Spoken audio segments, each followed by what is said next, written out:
వారితో చెప్పబడెను. ఆ చోటనే జీవము గల దేవుని కుమారులని వారికి పేరు పెట్టబడును అని హోషేయలో ఆయన చెప్పుచున్నాడు. మరియు ప్రభు తన మాటను సమాప్తం చేసి క్లుప్తపరిచి భూలోకమందు దాన్ని నెరవేర్చును. గనుక ఇశ్రాయేలు కుమారుల సంఖ్య సముద్రపు ఇసుక వలె ఉండినను శేషమే రక్షింపబడునని యెషయాయు ఇశ్రాయేలును గురించి బిగ్గరగా పలుకుచున్నాడు. ఇక పైన వచ్చిన వారు అన్ని జనుల గురించి చెప్పబడిన మాట అది. మీరు నా ప్రజలు కారని ఏ చోట వారితో చెప్పబడునో ఆ చోటనే జీవం గల దేవుని కుమారులని వారికి పేరు పెట్టబడును అని హోషేయలో ఆయన చెప్తున్నాడు. మరియు ప్రభు తన మాటను సమాప్తం చేసి క్లుప్తపరిచి భూలోకమందు దాన్ని నెరవేర్చును. దేవుడు ఎప్పుడు కూడా తన మాటను ముందుగా సెలవిస్తాడు. మాటను ముందు చెప్పి తర్వాత దేవుడు ఏం చేస్తాడు? నెరవేరుస్తాడు. ముందుగా దేవుడు ఏం చేస్తాడు? తన మాటను చెప్తాడు. దేవుడు ఏమని అక్కడ తన మాటను సమాప్తం చేసి క్లుప్తపరిచి భూలోకమందు దానిని నెరవేర్చును. దేవుడు తన మాటను నెరవేర్చక మునుపు దేవుడు ఏం చెప్తాడంటే తన మాటను సెలవిస్తాడు. కనుక దేవుడు చాలా చోట్ల మీరు రోమాపత్రిక 4వ అధ్యాయంలో మీరు చూస్తే 17వ వచనం చూడండి. తాను విశ్వసించిన దేవుని ఎదుట అనగా మృతులను సజీవులుగా చేయవాడును, లేని వాటిని ఉన్నట్టుగానే పిలుచువాడైన దేవుని ఎదుట. లేని వాటిని ఉన్నట్టుగా పిలిచేవాడు. దేవుడు ఏం చేస్తాడట? లేని వాటిని ఉన్నట్టుగా పిలిచేవాడు. అంటే దేవుడు ముందుగా ఆయన చూస్తాడు, మనకు కనబడవు, మనకేం మావో కనబడవు, కానీ దేవుడు చూస్తాడు. దేవునికి అన్నీ కనిపిస్తాయి. కనుక మనం అనుకుంటే లేని వాటిని దేవుడు మాట్లాడుతున్నాడు ఏంటి అంటాం. అబ్రహాం గురించి చూడండి. అబ్రాహాంకి ముందు అబ్రాహాం పేరు అబ్రహాము కాదు, ఏం పేరు? అబ్రాము. అబ్రాము తండ్రి. తర్వాత ఏమవుద్ది? అబ్రహాము అంటే అనేక జనములకు తండ్రి. పిల్లలు ఉన్నారా? లేరు. కానీ పేరేం చేశాడు దేవుడు? మార్చాడు. అర్థమవుతుందా? పేరు మార్చాడు. పేరు మారిస్తే ఇప్పుడు అనేక జనములకు తండ్రి అంటే ఒక పిల్లడు లేడు. దేవుడు ముందు మాట చెప్తాడు, తర్వాత ఏం చేస్తాడట? నెరవేరుస్తాడు. ఇది మనుషులకు అర్థం కాదు. మనుషులకి ఇది ఇలా అర్థం కాదు. ఏంటి లేనిది ఎలా ఎలా చెప్తాం అనుకుంటాం. లేని వాటిని దేవుడు ఉన్నట్టుగా పిలిచేవాడు. లేని వాటిని ఏం చేస్తాడట? ఉన్నట్టుగా పిలిచేవాడు. అనగా దేవుడు ముందు తన మాటను ఇస్తాడు, దాని తర్వాత నెరవేరుస్తాడు. ఓకేనా? అదే ఇక్కడ చెప్తున్నాడు అనమాట. అన్ని జనులు అందరినీ కూడా దేవుడు రక్షిస్తానని ముందే దేవుడు చెప్పాడు. మీరు నా జనులు కారు, అన్ని జనుల్ని నా జనులు అని చెప్పలేదు పాత నిబంధన గ్రంథంలో. ఇప్పుడే తర్వాత హోషేయ గ్రంథంలో ఏం చెప్పాడు? మీరు నా జనులు కారని ఏ చోట వారితో చెప్పబడినో ఆ చోటనే జీవము గల దేవుని కుమారులని వారికి పేరు పెట్టబడను. కనుక దేవుడు వారందరినీ కూడా రక్షిస్తాడు అనే మాటను ఇక్కడ చూస్తున్నాం. 27వ వచనం కిందకి వెళ్ళేసరికి ఇశ్రాయేలు కుమారుల సంఖ్య సముద్రపు ఇసుక వలె ఉండినను శేషమే యేసుక్రీస్తు ప్రభువారు మొదటి రాకడలో మరి ఇశ్రాయేలీలు చాలామంది ఉన్నప్పటికీ కూడా కొద్దిమందే రక్షించబడ్డారు. ఇప్పుడు దినాల్లో ఇశ్రాయేలీలకు అందరికీ కూడా యేసుక్రీస్తును రక్షకునిగా వారు ఏం చేయలేదు? అంగీకరించలేదు. యేసుక్రీస్తును మెస్సయ్యగా వారు అంగీకరించడం లేదు. ఆయన కూడా ఒక ప్రవక్త అనుకుంటున్నారు తప్ప యేసుక్రీస్తే మెస్సయ్య, యేసుక్రీస్తే రక్షకుడు, తండ్రి చేత పంపబడినటువంటి రక్షకుడు అనే విషయాన్ని వాళ్ళు ఏం చేయట్లేదు? నమ్మడం లేదు. కనుక నమ్మిన వాళ్ళు కొంతమందే. అందుకే ఇశ్రాయేలు సంఖ్య సముద్రపు ఇసుక వలె ఉండినను శేషమే రక్షించబడినని యెషయాయు ఇశ్రాయేలును గురించి బిగ్గరగా పలుకుచున్నాడు. మరియు యెషయా ముందు చెప్పిన ప్రకారము సైన్యములకు అధిపతి యొక్క ప్రభువు మనకు సంతానము శేషింపకపోయిన యెడల సుధమ వలె నగుదుము, గుమర్రాను పోలియందుము. అట్లయితే మనం ఏమందుము? నీతిని వెంటాడని అన్యజనులు నీతిని అనగా విశ్వాసమూలమైన నీతిని పొందిరి. అయితే ఇశ్రాయేలీయులు నీతికి కారణమైన నియమం వెంటాడినను ఆ నియమమును అందుకొనలేదు. ఇవన్నీ కొంచెం క్లిష్టమైనటువంటి మాటలు. ఓకేనా? చాలా జాగ్రత్తగా ఈ మాటలు మనం అర్థం చేసుకోవాలి. కనుక దేవుడు శేషించకపోతే మనం అందరమును కూడా, అంటే దేవుడు కృపనివ్వకపోతే అందరము కూడా సుధమ గుమర వలె అయిపోతాము. దేవుడు కృపనిచ్చాడు కనుక దేవుడు మనము రక్షణ పొందాము అనే మాటను చెప్తూ, నీతిని వెంటాడని అన్ని జనులు నీతిని అనగా విశ్వాసమూలమైన నీతిని పొందిరి. ఇశ్రాయేలు నీతి కారణమైన నియమం వెంటాడినను ఆ నియమమును అందుకోలేదు. యాక్చువల్గా అన్ని జనులు నీతి కోసం వెదకలేదు, నీతిని వెంటాడలేదు. ఇశ్రాయేలు ఏం చేస్తున్నారు? నీతిని కారణమైన ధర్మశాస్త్రం ఏం చేస్తున్నారు? వెంటాడుతున్నప్పటికీ కూడా వారికి రక్షణ దొరకలేదు. కానీ మనకేమైంది? రక్షణ దొరికింది. వారు ఎందుకు అందుకొనలేదు? వారు విశ్వాస మూలముగా కాక క్రియల మూలముగానైనట్లు దానిని వెంటాడిరి. వాళ్ళకి ఎందుకు నీతి దొరకలేదు? ఎందుకు యేసుక్రీస్తును అంగీకరించలేకపోయారు, నీతిని పొందుకోలేకపోయారంటే విశ్వాసం ద్వారా కాకుండా క్రియల మూలముగా దానిని ఏం చేశారట అంటే, దాని అర్థము మేము చేసిన మంచి క్రియల ద్వారా మేము రక్షించబడతాము, మేము చేసిన మంచి క్రియల ద్వారా మేము రక్షించబడతాము అనుకుని దాన్ని వాళ్ళు వెంటాడుతున్నారు. మనము చేసినటువంటి మంచి క్రియల ద్వారా మన రక్షణ పొందము. ఎందుకంటే మన క్రియలన్నీ కూడా దేవుని దృష్టికి ఎలాగున్నాయట? మురికి గుడ్డల వాళ్ళగా ఉన్నాయట. మనం ఎంత మంచి క్రియలు చేసినా అవి ఎలా కనిపిస్తాయట? మురికి గుడ్డల్లా ఉన్నాయి. అంటే దేవుడు అంత పరిశుద్ధుడు అనమాట. రేపు ఒకవేళ సాయంత్రం వీలైతే చెప్తాను. కనుక ఇప్పుడు దేవుని బిడ్డలారా, దేవుడు అంత పరిశుద్ధుడు కనుక మనం ఎంత మంచిగా మనం చేస్తున్నాం అనుకున్నప్పటికీ కూడా దేవుని యొక్క సన్నిధిలో అవన్నీ కూడా మురికి గుడ్డలుగా ఉంటాయి. కనుక నీతిని వెంటాడనేటువంటి అన్ని జనులకు ఏం దొరికింది? నీతి దొరికేసింది. నీతిని వెంటాడిన అన్ని జనులకు నీతి దొరికింది. నీతిని వెతకనటువంటి నీతిని వెతుకుతున్నటువంటి వాళ్ళకేమో దొరకలేదు. 33వ వచనం, ఇదిగో నేను అడ్డురాతిని అడ్డుబండను సియోన్లో స్థాపించుచున్నాను, ఆయన యందు విశ్వాసం ఉంచువాడు సిగ్గుపరచబడడు అని వ్రాయబడిన ప్రకారము వారు అడ్డురాయి తగిలి తొట్టుపడిరి. ఇది ఎవరి గురించి చెప్పబడుతుందంటే యేసుక్రీస్తుని గురించి చెప్పబడుతుంది. కనుక నేను సియోనులో నేనేం చేస్తున్నాను? అడ్డురాతిని అడ్డుబండను స్థాపిస్తున్నాను, ఆయన యందు విశ్వాసం ఉంచేవాడు సిగ్గుపరచబడడు. కనుక యేసుక్రీస్తునందు విశ్వాసం ఉంచేవాళ్ళు ఏమవరట? సిగ్గుపరచబడరు. ఇది యేసుక్రీస్తు, పేతురు కూడా ఈ మాట చెప్తాడు. చూడండి, మొదటి పత్రిక 2వ అధ్యాయము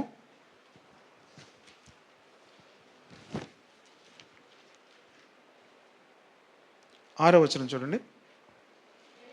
ఎలయనగా ఇదిగో నేను ముఖ్యమును ఏర్పరచబడినదియు అమూల్యమునగు మూలరాతిని సియోన్లో స్థాపించుచున్నాను, ఆయన యందు విశ్వాసం ఉంచువాడు ఏమాత్రమును సిగ్గుపడడు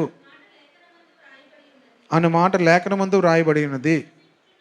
విశ్వసించున్నటువంటి మీకు ఆయన అమూల్యమైన వాడు.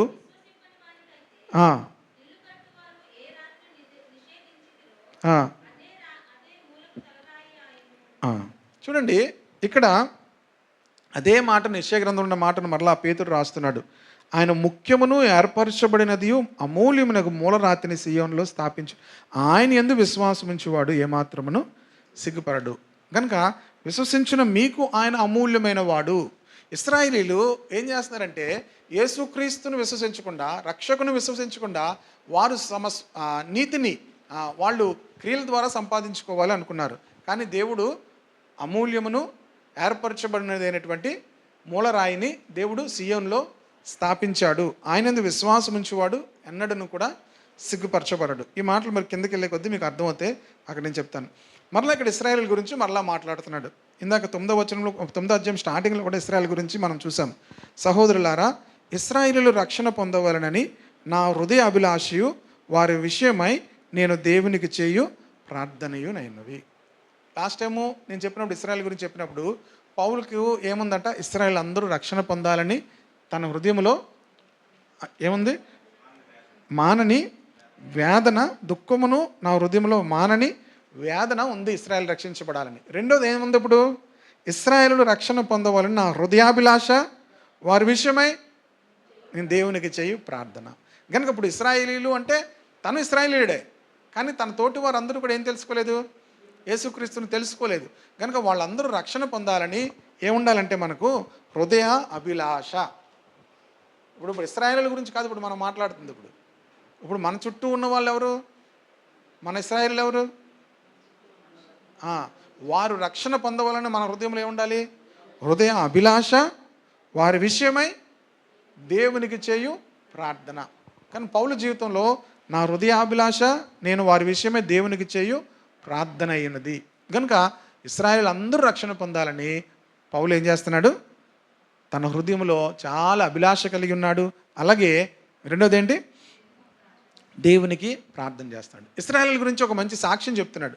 ఏమని చెప్తున్నాడంటే, వారు దేవుని యందు ఆసక్తి గలవారు. వారు దేవుని యందు ఏంటి? అమ్మ మీరు ఇంక అలా వెనక వాళ్ళకి మీరు మీ కళ్ళు మూసుకోవడమే బెస్ట్.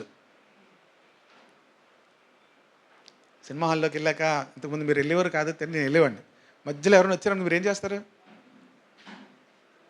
కళ్ళు మూసుకోవడమే. వాళ్ళకి సీట్ ఎక్కడుందో అని మీరు చూసిస్తారా? ఎవరు కదా. ఎందుకు ఎవరు చెప్పండి?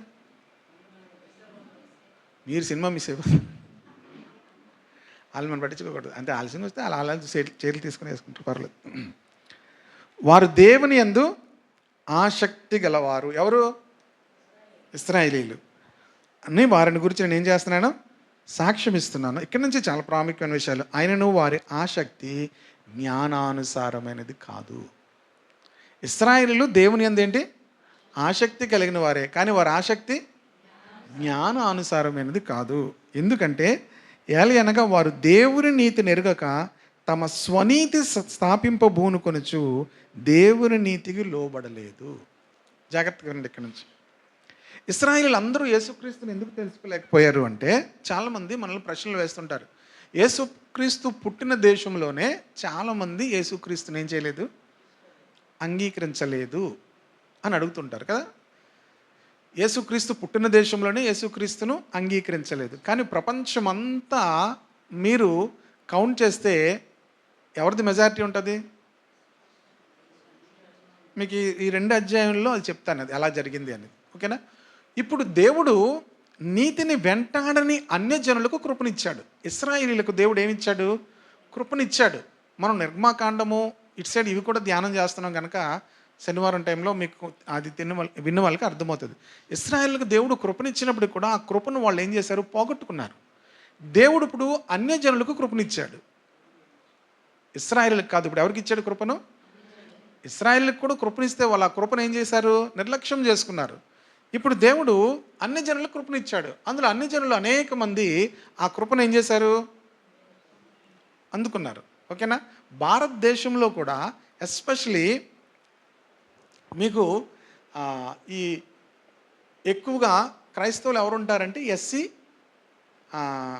ఎస్టీ వాళ్ళు ఉంటారు ఎక్కువ మంది. ఎందుకు ఉంటారంటే భారతదేశంలో ఏం జరిగిందంటే మిషనరీస్ వచ్చే సమయానికి వీళ్ళు తృణీకరించబడ్డారు. ఎవరు? ఎస్టీ వాళ్ళు ఏం చేశారంటే వాళ్ళని సమాజంలోనికి రాకుండా, ఎస్పెషలీ ఎస్సీ వాళ్ళని ఏం చేశారంటే సమాజంలోకి రాకుండా ఇటు ఏమంటారు దాన్ని అంటరాని వారుగా చేశారు. ఇంకా వాళ్ళు గుళ్ళో కూడా రాకుండా చేశారు. ఇప్పుడు వాళ్ళకి దేవుడు కావాలి, వాళ్ళకి దేవుడు పట్ల ఆసక్తి ఉంది, కానీ దేవుని దగ్గరికి రాకుండా వాళ్ళు చేశారు. ఎప్పుడైతే వాళ్ళు సువార్త విన్నారో వాళ్ళు సంతోషంతో సువార్తను ఏం చేశారు? అంగీకరించారు. సువార్తను వాళ్ళు ఏం చేశారు? సంతోషంతో అంగీకరించారు. ఎక్కడికి వెళ్తున్నా వీళ్ళ ఆచారంలో ఉన్నారు. త్వరితంగా ఎవరు అందుకున్నారంటే సువార్తను ఈ యొక్క తక్కువ కాస్ట్లో ఉన్న వాళ్ళందరూ కూడా సువార్తను ఏం చేశారు? అంగీకరించారు. కనుక దేవుడు తక్కువ కులాల వాళ్ళ దేవుడు కాదు యాక్చువల్గా. కానీ అసలు జరిగింది ఏంటి? మిషనరీస్ వచ్చే సమయానికి భారతదేశంలో కండిషన్స్ ఏంటంటే వాళ్లకు దేవుని దగ్గరికి వెళ్ళడానికి యాక్సెస్ లేదు. అర్థమవుతుంది కదా. యాక్సెస్ లేకుండా వాళ్ళని సమాజం బయట ఉంచారు. మరి ఇప్పుడు మిషనరీస్ రాగానే వాళ్ళకి ఎవరు సువార్తను ఎవరు అంగీకరించారంటే సువార్త చెప్పడానికి వాళ్ళు దొరికారు. కనుక వాళ్ళు సువార్తను అంగీకరించారు, సువార్తను నమ్మి ఏం చేశారు? రక్షించబడ్డారు. ఓకేనా. అలాగే అన్యజనులు ఇప్పుడు ఇశ్రాయేలీయులు ఏం చేశారు? సువార్తను అంగీకరించట్లేదు, దేవుని తృణీకరిస్తున్నారు. ఇప్పుడు అన్యజనులకు ఏమైంది? కృప దొరికింది. అన్యజనులకు ఏమైంది? కృప దొరికింది. కనుక వాళ్ళు ఏమయ్యారంటే త్వరితంగా రక్షణ పొందారు. ప్రభునందు విశ్వాసం ఉంచండి మీరు నీతిమంతులు అవుతారంటే అంగీకరించారు. వీళ్ళు ఏం చేస్తున్నారు? ప్రభునందు విశ్వాసం ఉంచండి అంటే మా క్రియల ద్వారా మేము అదే అంటున్నాడు అనమాట. వాళ్ళు ఆసక్తి పరులే దేవుని పట్ల, కానీ వారి ఆసక్తి జ్ఞానానుసారమైనది కాదు. ఏలయనగా వారు దేవుని నీతిని ఎరుగక తమ స్వనీతిని స్థాపింపబూనుకొనుచు దేవుని నీతికి లోబడలేదు. చాలాసార్లు దేవునికి మనకి అడ్డు చాలాసార్లు పాపం అనుకుంటాం. పాపం కన్నా భయంకరమైనది ఏంటో తెలుసా? స్వనీతి, సెల్ఫ్ రైచియస్నెస్. నేను మంచోడినే కదా. ఒక ఆయన పక్కా త్రాగబోతూ ఏమన్నాడు తెలుసా? నేను మాట్లాడుతుంటే, నేను రక్షించబడిన కొత్తలో అతనికి సువార్త చెప్పడానికి వెళ్ళి అతనితో మాట్లాడుతుంటే ఆయన ఏమన్నాడు తెలుసా? తాగుతాడు కదా బాగా, తను సువార్త చెప్పి మారుద్దాం నేను వెళ్తే ఏమన్నాడు తెలుసా? నేను ఏ తప్పు చేయలేదన్నాడు. ఏమన్నాడు? నేను ఒక్క తప్పు చేయలేదన్నాడు. అప్పుడు నేను కొత్త, నాకే తెలియదు. ఇప్పుడు తప్పు చేసావంటే ఏదైనా చెప్తాను, యేసుప్రభు నేను క్షమిస్తాడు, రక్షణ. నేను ఒక్క తప్పు చేయలేదు చిన్న అన్నాడు. అప్పుడు నన్ను చిన్న అనేవారు అనమాట. నేను ఒక్క తప్పు చేయలేదన్నాడు. అంటే ఆయన అర్థం ఏంటంటే, నేను ఎవరి డబ్బులతో తాగను, నా డబ్బులతో నేనే తాగుతాను అన్నాడు. ఏమన్నాడు? ఎవ్వరి డబ్బులు ఒక్కడి దగ్గర నేను చేయి చాపను, నేను కష్టపడతాను, టైలర్ అబ్బాయి, నేను కష్టపడతాను, నేను డబ్బులతో తాగుతాను, నేను ఇంకే తప్పు చేయను. ఏంటి ఇప్పుడు అతనిలో ఉంది? స్వనీతి. స్వనీతి ఎప్పుడూ కూడా దేవుని నీతి దగ్గరికి వెళ్ళనవుతుంది. స్వనీతి ఏం చేస్తుంది? దేవుని నీతిని మనలోకి రాకుండా చేస్తుంది. అసలు విషయం ఏంటంటే, అసలు మనం పెద్ద రెవల్యూషన్ ఏంటో తెలుసా? నేను పాపినని గ్రహించడమే పెద్ద రెవల్యూషన్. నేను పాపినని గ్రహించడమే పెద్ద రెవల్యూషన్. మనకు పెద్ద పెద్ద రెవల్యూషన్స్ అన్నీ రావాల్సిన అవసరం లేదు. నేను పాపినని గ్రహించడమే. ఇది నాకు కూడా చాలా ఇబ్బంది అయింది ఈ విషయం. ఎందుకంటే నేను బాప్తిజం తీసుకున్నాను, చర్చికి వెళ్తున్నాను, కానీ నాలో ఈ ఈ యాటిట్యూడ్ ఉండిపోయేది. ఎందుకు ఈ యాటిట్యూడ్ ఉండిపోయేదంటే, నేను ఎంతమందితో తిరిగినా నేను మందు సిగరెట్లు ఏం అలవాటు చేసుకోలే. నేను చాలామందితో పెద్ద పెద్ద వాళ్ళతో తిరిగాను. జ్ఞానాపురంలో ఉండేవాళ్ళు మేము. పెద్ద రౌడీ షీటర్స్ కూడా నాకు స్నేహితులు అంటే కలిసి తిరిగేసేవాళ్ళం కాదు. తమ్ముడు అంటే నేనంటే మంచిగా ఉండేవాడిని అనమాట. నేను మంచిగా క్యారమ్స్ ఆడేవాడిని, చెస్ ఆడేవాడిని కదా. దాని మీద ఏంటంటే అందరూ నన్ను బాగా ఇది చేసేవారు. అందరూ నాకు తమ్ముడు అని చాలా బాగా చూసుకునేవారు అనమాట. బార్ షాపులకి వెళ్ళేవాడిని, వాళ్ళు నన్ను తీసుకెళ్ళి చక్కగా అన్నీ తినిపించేవి. నువ్వు మంచోడివి, మంచోడివి. ఏమనేవారు? నువ్వు మంచోడివి, మేమేంటి, మేము తాగుబోతులని, మాలాగా ఎప్పుడు అవ్వకు, అలవాటు చేసుకోకు అని చెప్పి మాకు చెప్తూ నాకు బాగుండేది. ఎందుకు అనుకున్నారు? నాకు చికెన్ బిర్యానీ సిట్రా డ్రింక్ ఉండేది అనమాట. సిట్రా అని ఉండేది, చాలా బాగుండేది. అది సినిమా ఫ్రీ. సినిమాకి కూడా నన్ను తీసుకెళ్ళేవారు. అన్నీ ఫ్రీ నాకు. ఎందుకంటే నేనేంటి, మంచోడిని. సో ఇప్పుడు నాకు యాటిట్యూడ్ ఏమి ఉండిపోయింది ఆ మనసులో? నేను మంచోడిని. ఇప్పుడు దేవుడు కూడా నన్ను ఎందుకు రక్షించాడంటే, నేను మంచోడిని కనుక రక్షించాడు అనుకునేవాడిని. నేను చర్చికి వెళ్తున్నప్పుడు కూడా, చర్చిలో వస్తున్నప్పుడు కూడా ఎవరైనా కొంతమంది ప్రార్థన చేస్తారు, నిజం చేస్తారు, అద్భుతం చేస్తారు. ప్రభా నేను పాపిని ప్రభా, క్షమించు ప్రభా అంటే, బాగా తిరిగి ఉంటాడు లోకంలో అనుకునేవాడిని. నేను సినిమా తప్ప నాకు ఇంకేమి ఏంలాగా నా డబ్బులతోనే సినిమాకి వెళ్ళాను. నేను అప్పట్లో ఎంప్లాయీస్కి అప్పులు ఇచ్చేవాడిని. నేను డబ్బులు చాలా జాగ్రత్త పడిన అనమాట. అప్పటి నుంచి కూడా డబ్బులు దాచి ఎంప్లాయీస్కి ఏం చేసేవాడిని, అప్పు ఇచ్చేవాడిని. వాళ్ళు అప్పులు ఇచ్చేవారు, తిరిగి ఇచ్చేవారు కదా. వాళ్ళు నాకు మొదటి నుంచి ఇదే, నేను ఇస్తే వాళ్ళు నాకు తిరిగేవారు. అప్పులు ఇచ్చేవాడిని, వాళ్ళు నాకు తిరిగి ఇచ్చేవారు కాదు. అయితే సో ఇలాగే అందరిలో నేనేంటి, మంచోడిని నేను. సో దేవుని దగ్గరికి వచ్చాక కూడా ఏమనుకున్నాను, మంచోడిని అనుకునేవాడిని. అందుకే దేవుడు నన్ను ఏం చేశాడు, లోకంలోంచి పిలిచాడు, రక్షించాడు, విడిపించాడు. కనుక నేను పాపిని ప్రభు అని ప్రార్థన నాకు వచ్చేది కాదు. నేను పాపిని అనే మాటలు ఎప్పుడు అనేవాడిని కాదు. నేను మామూలుగా ప్రార్థన చేసుకునేవాడిని, దేవా ఇది చేయి, అది చేయి. కానీ ఒక దినాన్ని ప్రభు యొక్క మహాకృప, వాక్యం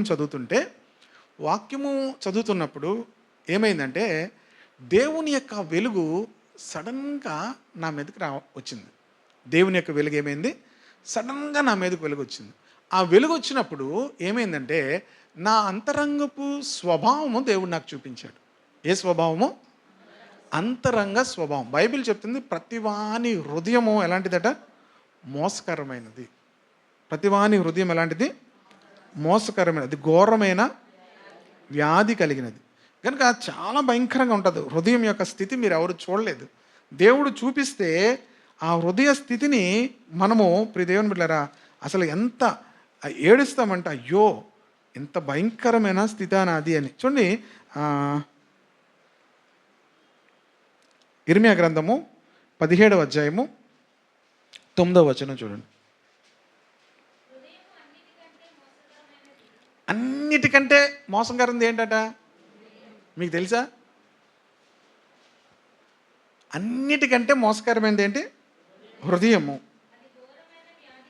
అది ఘోరమైన వ్యాధి గలది, దాన్ని గ్రహింపగలవాడు ఎవడు? దేవుడు ఏం చూస్తాడు? మనిషిని మనం మనుషుల పైరూపాన్ని చూస్తాం. దేవుడు ఏం చూస్తాడు? హృదయాన్ని చూస్తాడు, అంతరంగ స్వభావం చూస్తాడు.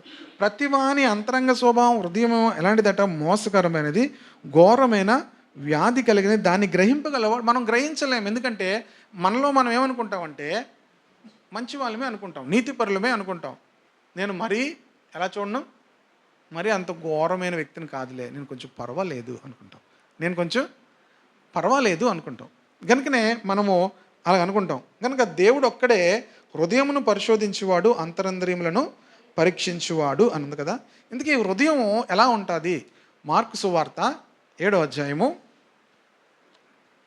18వ వచనం నుంచి చదవను.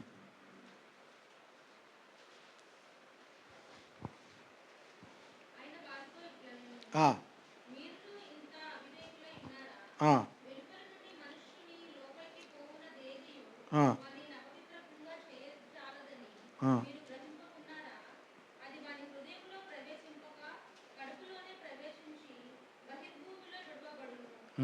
20వ వచనం నుంచి చూడమ్మా. మనుషుల్లో నుండి, మనుషుని లోపలలో నుండి బయలు వెళ్ళినది. ఓకే, చూడండి ఇప్పుడు చెప్తున్నాడు హృదయం గురించి. లోపల నుండి, లోపల, బయట నుంచి మనల్ని వచ్చేదానికన్నా, అంటే వాళ్ళు ఇది తింటే పవిత్రులము, అది తినకపోతే ఇది తింటే అపవిత్రులు అయిపోతాము, ఇది తినకపోతే అనుకుంటారు. చాలామంది ఏమనుకుంటారంటే తినడాన్ని బట్టి, ఇప్పుడు చూడండి ముస్లిమ్స్ వాళ్ళు చికెన్ తినేటప్పుడు ఏం చేయాలంటే వాళ్ళకి, అందుకే వాళ్ళు ఎక్కడ బయట బహిరంగ ప్లేసుల్లో ఎవరైనా చికెన్ పెడితే ఏం చేయరు, తినరు. వాళ్ళకి ఏం చేయాలి? హలాల్ చేయాలి, అంటే రక్తాన్ని ఒలికించాలి. అది లేకపోతే మేము అపవిత్రులు అయిపోతాము అనుకుంటారు. అంతకన్నా ఘోరమైంది ఏంటో చెప్తున్నాడు ప్రభు ఇక్కడ. లోపల నుండి అనగా మనుషుల హృదయంలో నుండి ఏమేమి వస్తాయి చూడండి. ఇవన్నీ ఎక్కడ ఉంటాయి? హృదయంలో ఉంటాయి. దురాలోచనలు. మొదటిది ఏంటి? దురాలోచనలు ఎక్కడుంటాయి? హృదయంలో ఉంటాయి. ఇంకా చదవమ్మా. జారత్వము అంటే ఏంటి? జారత్వం అంటే ఏంటి తెలుసా మీకు అమ్మా? వివాహం కాకమునిపే ప్రతి విధమైనటువంటి మరి లైంగిక పరమైనటువంటి పాపమును ఏమంటారు? జారత్వము అంటారు. ఇంకా దొంగ తనములు. దురాలోచన అంటే మనకు దురాచనలు వస్తాయి రావా? మనం అది ఏమనుకుంటాం? అది తప్పు కాదనుకుంటాం. చూడండి సామెతల గ్రంథం 12వ అధ్యాయము 2వ వచనంలో 2వ భాగం చూడండి.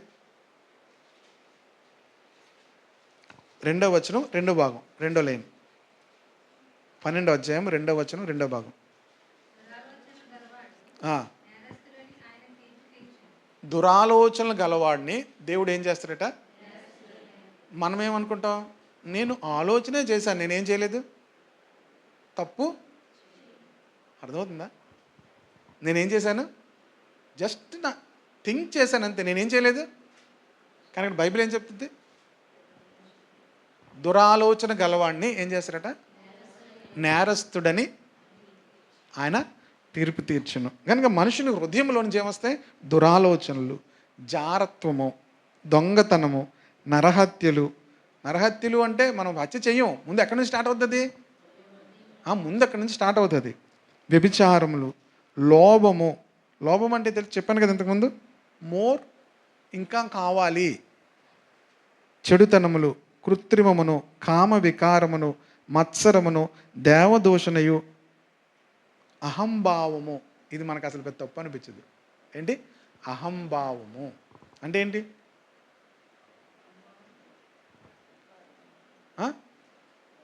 ఒక భావము అర్థమైపోయింది కదా. అహం, అహం అంటే ఏంటి? అఫీషియల్ గర్వం, అఫీషియల్ గర్వం అనమాట. అహం అంటే ఏంటి? ఇప్పుడు ఇదేంటి అంటే టచ్ మీ నాట్ లాగా, నేను నా పొజిషన్, ప్రెస్టేజ్, కుక్కర్, ప్రెస్టేజ్, ఇవన్నీ ఏంటి? అహం. అహం భావం. అంటే ఆ భావంతో జీవించడం. ఇవన్నీ ఎక్కడి నుంచి వస్తాయి?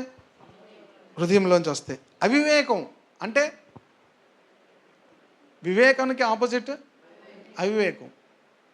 కనుక విషయాలను గ్రహించలేకపోవడం అవివేకం. తర్వాత వచ్చును. ఈ చెడ్డవన్నీ లోపల నుండి బయలు వెళ్ళి మనుషుని ఏం అపవిత్రపరుస్తున్నాయి? ఇవన్నీ హృదయంలో నుంచి వెళ్ళి మనుషుని ఏం చేస్తున్నాయి? అప్పుడు లైట్ వచ్చిందన్నాను కదా, ఇవన్నీ నాకు కనిపించాయి. ఎవరో కనిపించాయి? నాకే కనిపించాయి. ఎవరో కనిపించాయి? నాన్న ముందు చేయరుందా? ఇవన్నీ ఎవరో కనిపించాయి? మీకు అర్థమవుతుందా? ఇవి మీకు మీలోనూ ఉంటాయి.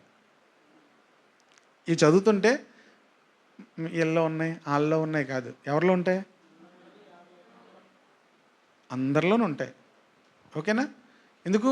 అందరి హృదయం చెడ్డదే, అందరి హృదయం ఘోరమైన వ్యాధి కలిగినది, అందరిలో ఉంటాయి. అప్పుడు ఆ లైట్లో నేను చూసుకున్నాను, నా హృదయం నాకు కనిపించింది. నేను ఎంతసేపు ఏడ్చాను తెలుసా?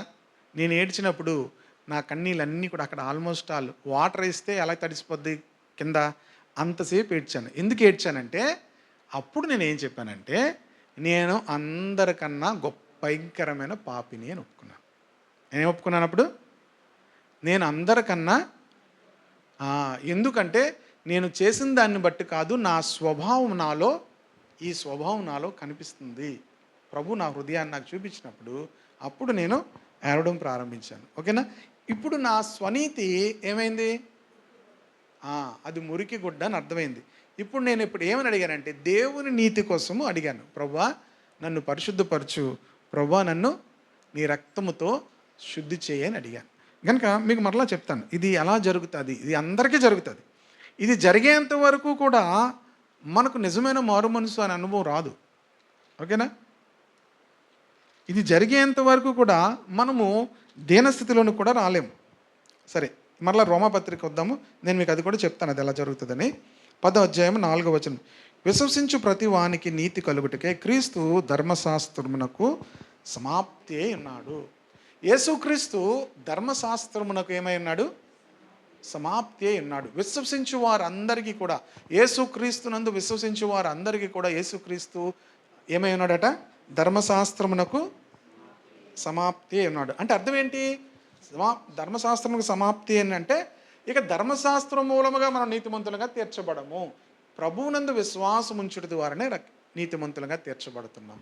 ఇక కొత్త నిబంధన ఆయన చేసిన తర్వాత ఇక ధర్మశాస్త్రం మూలముగా ఎవరూ కూడా నీతిమంతులుగా తీర్చబడరు. యేసుక్రీస్తునందు విశ్వాసం ఉంచడం ద్వారానే నీతిమంతులుగా తీర్చబడతారు. అర్థమవుతుంది కదా? అందుకనే ధర్మశాస్త్రం ఏమైందంటే కొట్టివేయబడింది, సమాప్తం అనుంది, కొట్టివేయబడింది ఉంది. మీకు ఇంకో మాట కూడా చూపిస్తాను చూడండి. 2వ కొరింథీ పత్రిక 3వ అధ్యాయం అనుకుంటాను.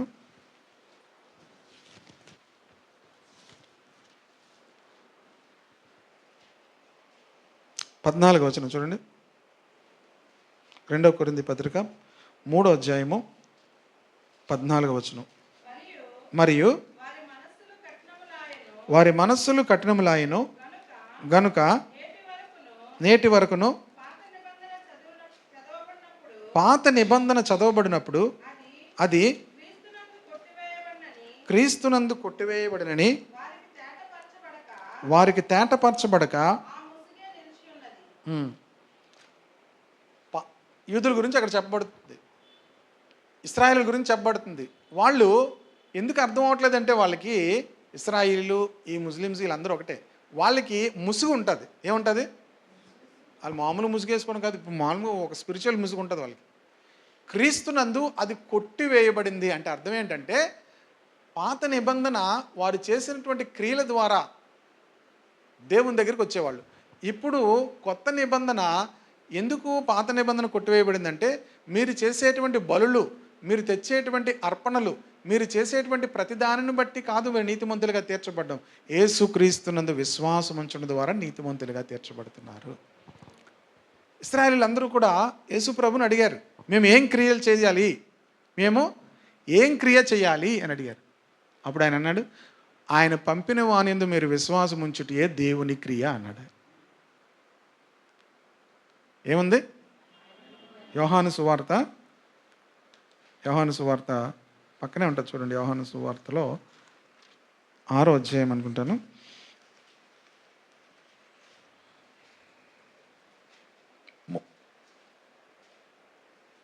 28, 29 వచనం చూడండి. మేము దేవుని క్రియలు జరిగించుటకు ఏమి చేయవలనని ఆయనను అడుగగా యేసు ఆయన పంపిన వానియందు మీరు విశ్వాసం ఉంచుటే దేవుని క్రియ అని వారితో చెప్పాను. ఈ యూదులు, ఇశ్రాయేలు అందరూ కూడా యేసు ప్రభువుని అడుగుతున్నారు, మేము దేవుని క్రియలు చేయాలంటే ఏం చేయాలి అని అడుగుతున్నారు.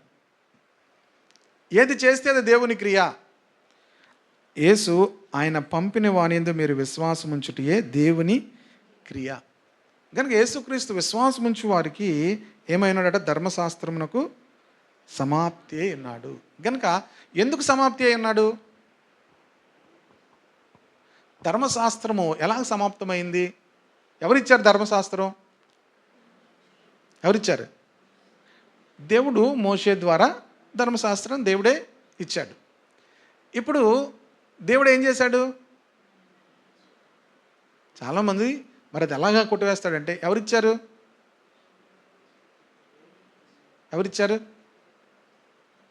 మీకు ఉదాహరణ చెప్తానండి. ఇంతకుముందు ఎన్ఏడి కొత్త రోడ్లోంచి వెళ్ళాలంటే ఎంతసేపు ఆగేవారు ఇక్కడ?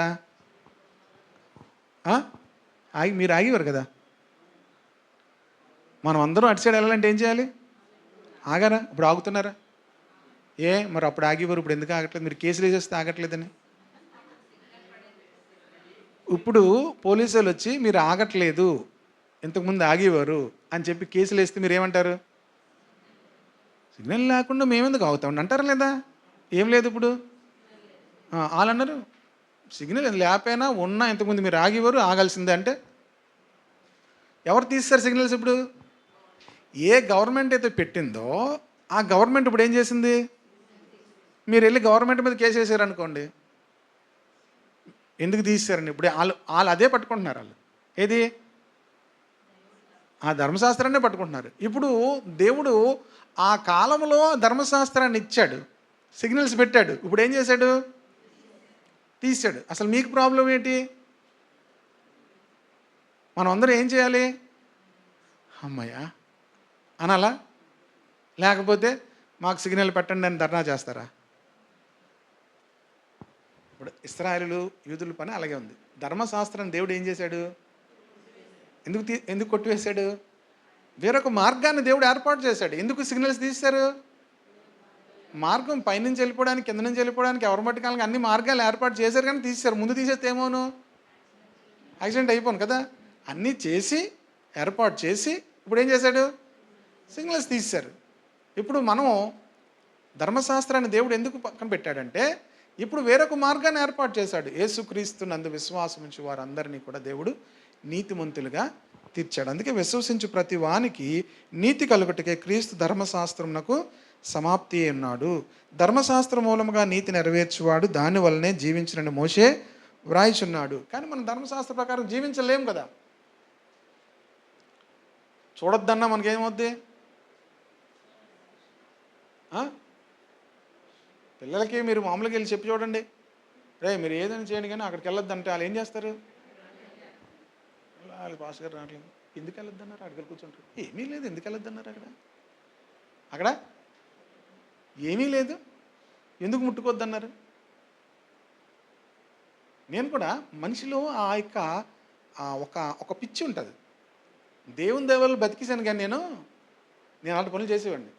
కరెంట్ వైర్లు మా ఇంటి ముందు ఉండేవి. జ్ఞానపరులు ఉన్నప్పుడు ముట్టుకునేవాడిని. నేను వెళ్ళి ఏది ఆ పెద్ద వైర్లు ముట్టుకునేవాడిని ఇలాగా. ఎందుకు బతికానో నాకు తెలియదు, దేవుడు బతికించాడు. కానీ నేను అలాంటి పనులు అంత పవర్ వెళ్తుందా, ఎంత పవర్ వెళ్తుందా అని అలా వెళ్ళి అలా ముట్టివ్వండి. మరి ఎందుకు? మరి లేక అది ఆ వైర్లో కరెంట్ లేదేమో తెలియదు, కానీ మా ఇంటి ముందు నాకు అందే వైర్ నేను ముట్టుకునేవాడిని వెళ్ళి అప్పుడప్పుడు. మనిషికి ఆ వెర్రి ఉంటుంది, చెయ్యొద్దన్నది చేస్తుంటాడు. ఇప్పుడు దేవునికిలేరా, దేవుడు ఇక మీరు ధర్మశాస్త్రం వల్ల కాదు, దేవుని యొక్క కృప ద్వారా మనం రక్షించబడతాము. ఇది మనము ఇంక అతిశయించడానికి లేదు. ఈ దేవుడు మనందరి పట్ల ఎంతో కృప చూపించాడు కనుక ధర్మశాస్త్రాన్ని మనం నెరవేర్చలేము కనుక దాన్ని దేవుడు ఏం చేశాడు? నెరవేర్చలేము కనుక దేవుడు దాన్ని నెరవేర్చి దాన్ని తీసేశాడు. మీరు ఇంకోటి అనొచ్చు, దేవుడు దాన్ని ఏం చేశాడు? సంపూర్ణముగా ఆయన భూమి మీద ధర్మశాస్త్రం నెరవేర్చి దాన్ని తీసేశాడు. ఆయన ఇచ్చాడు కనుక ఆయనే తీశాడు. ఆయన నెరవేర్చి మరి తీశాడు. అందుకే భూమి మీదకి వచ్చినప్పుడు ఆయన ఏమన్నాడు తెలుసా? చాలామంది తప్పుగా అంటారు, నేను నెరవేర్చుటకే కానీ కొట్టివేటుకు రాలేదు అంటే. అదేంటి పాస్టర్ గారు మరి ఆయన కొట్టివేటుకు ఆయన నెరవేర్చిన తరువాత తీసేశాడు. ఓకే, అర్థమైందా? ఆయన భూమి మీదకి ధర్మశాస్త్రం అంతటిని కూడా ఏం చేశాడు? నెరవేర్చిన తరువాత దానిని ఏం చేశాడు? సిలువ వేడినప్పుడు తీసేశాడు. అయితే విశ్వాస మూలముగు 6వ వచనం 7వ వచనం, అయితే విశ్వాస మూలము నీతి ఇలాగూ చెప్పుచున్నది, ఎవడు పరలోకమునకు ఎక్కిపోవును అనగా క్రీస్తును కిందకు తెచ్చుటకు, లేక ఎవడు అగాధములోనికి దిగిపోవును అనగా క్రీస్తును మృతుల్లో నుండి పైకి తెచ్చుటకని నీ హృదయమందు అనుకొనవద్దు.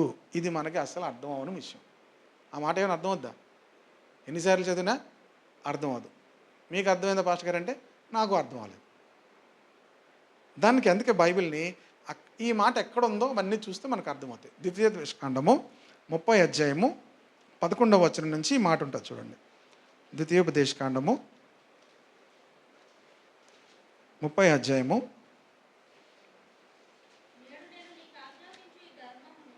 నేడు నీకు నేను ఆజ్ఞాపించు ఈ ధర్మమును గ్రహించుటకు నీకు కఠినమైనది కాదు, దూరమైనది కాదు. మనము దానిని విని గైకొనున్నట్లు. చూడండి, అక్కడ ఉన్న వచనం ఇక్కడ ఉంది. ఓకేనా? ఇక్కడ ఉన్న వచనమే అక్కడ ఉంది. మనము దానిని వినున్నట్లు ఎవడు ఆకాశమునకు ఎక్కిపోయి మన యొద్దకు దాన్ని తెచ్చును అని.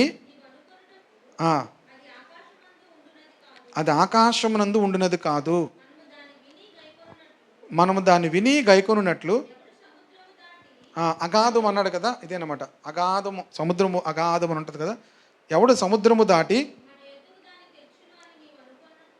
నీవు అనుకున్న నేల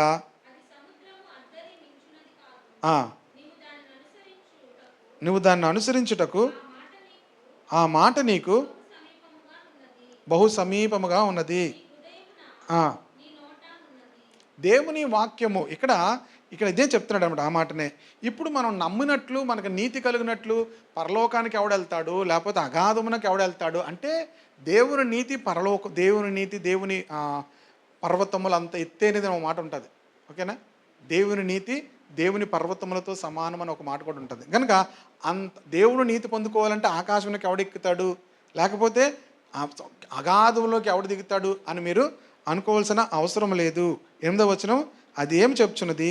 వాక్యము నీ యొద్దను, నీ నోటను, నీ హృదయంలోనూ ఉన్నది. వాక్యమును దేవుడు ఏం చేశాడట? నీ నోటను, నీ యొద్దను, నీ హృదయంలోనూ ఉన్నది. అది మేము ప్రకటించు విశ్వాస వాక్యమే. దాని అర్థం ఏంటంటే, మనం వాక్యం వింటుంటాం కదా, మనం వింటున్నప్పుడు అది మన హృదయంలోనికి వెళ్తుంది, మన యొద్దకు వస్తుంది. మేము ప్రకటిస్తున్నదండి ఆ వాక్యమే. అది ఏం చెప్తుంది ఆ వాక్యం అంటే, యేసు ప్రభు అని నీ నోటితో ఒప్పుకొని దేవుడు మృతుల్లో నుండి ఆయన లేపిన నీ హృదయం ముందు విశ్వసించిన ఎడల నువ్వు రక్షించబడదు. నువ్వు రక్షణ పొందాలంటే పరలోకంకి వెళ్ళి ఎవడు నీతిని తెస్తాడు, లేకపోతే అగాధంలోనికి వెళ్ళి నేను ఎలాగా నీతిని తెచ్చుకోవాలి అని మీరు అనుకోవద్దు. చాలామంది చూడండి, ఇప్పుడు ఈ టెంపుల్స్కి వెళ్ళే వాళ్ళు ఏం చేస్తారంటే, మామూలుగా వెళ్తే వాళ్ళకి పుణ్యం దొరకదని కొంతమంది ఏం చేస్తారంటే మోకాలతో ఎక్కుతారు. ఏం చేస్తారు? మోకాలతో ఎక్కుతారు. లేకపోతే ఇప్పుడు కొంతమంది ఈ విజయవాడ వెళ్తున్నప్పుడు ఏం చేస్తారంటే చెప్పులతోనో కారులోనో వెళ్తే వాళ్ళకి అంత మేలు జరగదని చెప్పి నడిచి వెళ్తారు. ఏం చేస్తారు? ఎక్కడికి? విజయవాడ. ఏం చేస్తారు? ఒక్కోసారి కారులో వెళ్తున్నప్పుడు వాళ్ళు చూస్తే చాలా బాధేస్తుంది, కానీ నడవలేరు పాపం. ఒక్కొక్కరు కొంతమందిని ఏం చేస్తారు తెలుసా? ఇలా పట్టుకుంటూ కొంతమంది ముచ్చులు అన్నీ కట్టుకుంటారు పాపం. ఇంకా కాళ్ళకి ఏమొచ్చేస్తాయి? పగుళ్ళు వచ్చేసి ఇక తట్టుకోలేక వాళ్ళు చాలా ప్రయాసపడుతూ ఉంటారు. ఈవెన్ క్రైస్తవుల్లో కూడా ఉంటారు. అంటే రోమన్ క్యాథలిక్స్, మీరు చెన్నై కానీ అవన్నీ వెళ్ళారనుకోండి, వాళ్ళు ఏం చేస్తారంటే ఇసుకలో మోకాళ్ళు వేసి ఆ సముద్రంలోంచి ఆ వేలంగిని ఏమో ఉంటాయి అవన్నీ అక్కడికి వెళ్తూ ఉంటారు. దేవునిని మనము అలా కలుసుకోవాల్సిన అవసరం లేదు. ఏమనుకుంటామంటే ప్రయాసపడితే మనం అలా ప్రయాసపడితే దేవుడు ఏం చేస్తాడు? మనల్ని చూసి, మన బాధను చూసి ఏం చేస్తాడు? మనలను కనికరించేస్తాడు అనుకుంటారు. దేవుడు మీ బాధను చూసి మిమ్మల్ని కనికరించేవాడు కాదు. నాన్న మన బాధను చూసి ఏం చేయడు? మనలను కనికరించడం కాదు. మనము సిలువను చూచి మనము కనికరం పొందుకోవాలి. ఓకేనా? ఇక్కడ అదే అంటున్నాడు. వాక్యము నీ యొద్దను, నీ నోట, నీ హృదయంలో ఉంది, అది మేము ప్రకటించే విశ్వాస వాక్యమే. అదేమనగా యేసు ప్రభు అని నీ నోటితో ఒప్పుకోవాలి. యేసుక్రీస్తును నీ జీవితం మీద ఏం చేయాలి? ఇది చాలా సులువా, కష్టమా? ఒకవైపు సులువు, ఒకవైపు కష్టం. ఒకవైపు సులువు, అందుకే అది 2 అంచులు కలిగి కట్టుకో అన్నాడు కదా. 2 వైపులు ఉంటుంది అన్నమాట. ఒకవైపు ఏంటి? చాలా ఈజీగా ఉంటుంది. ఇంకోవైపు ఎందుకు? సులువు పాట ఏంటి?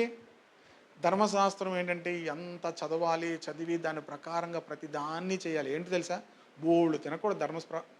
ప్రకారంగా రొయ్యలు తినకూడదు. మనం రొయ్యలు అంటే మీకు బాగా ఇష్టం అనుకోండి, రొయ్యలు తినకూడదు, పీతలు తినకూడదు, బోళ్ళు తినకూడదు, తినకూడనివి పులుసున్నవి తినకూడదు, ఏవేవో ఉంటాయి చాలా రకాలు, చాలా కాయగూరలు తినకూడదు, మనం తిండి తినకూడదు, తర్వాత చాలా చాలా అలవాట్లు, నిష్ట, ఇవన్నీ చేయాలి. ఓకేనా? విశ్రాంతి దినమును ఆచరించకపోతే ఏం చేస్తారు తెలుసా? మేము ఎన్నిసార్లు మానేస్తాం చర్చ్. మరి మిమ్మల్ని ఏం చేయాలి? మిమ్మల్ని అందరినీ ఇప్పుడు ధర్మశాస్త్రం కావాలా, యేసుక్రీస్తు కావాలా? బైబిల్లో ఉంది తెలుసా? విశ్రాంతి దినమును ఎవరైనా ఆచరించకపోతే వాళ్ళని ఏం చేయమన్నాడు? ఉందా బైబిల్లో? చూడండి, ఒకసారి చూపిస్తాను. 31వ అధ్యాయం నిర్గమాకాండం. అంటే అది ఎంత కష్టంగా ఉంటుందని చూపించడానికి మీకు చెప్తున్నా. ఇంకా చాలా ఉంటాయి. నిర్గమాకాండము 31వ అధ్యాయము ఎన్నో వచనమమ్మా? చదవండి. 6 దినములు పని చేయవచ్చును. ఆ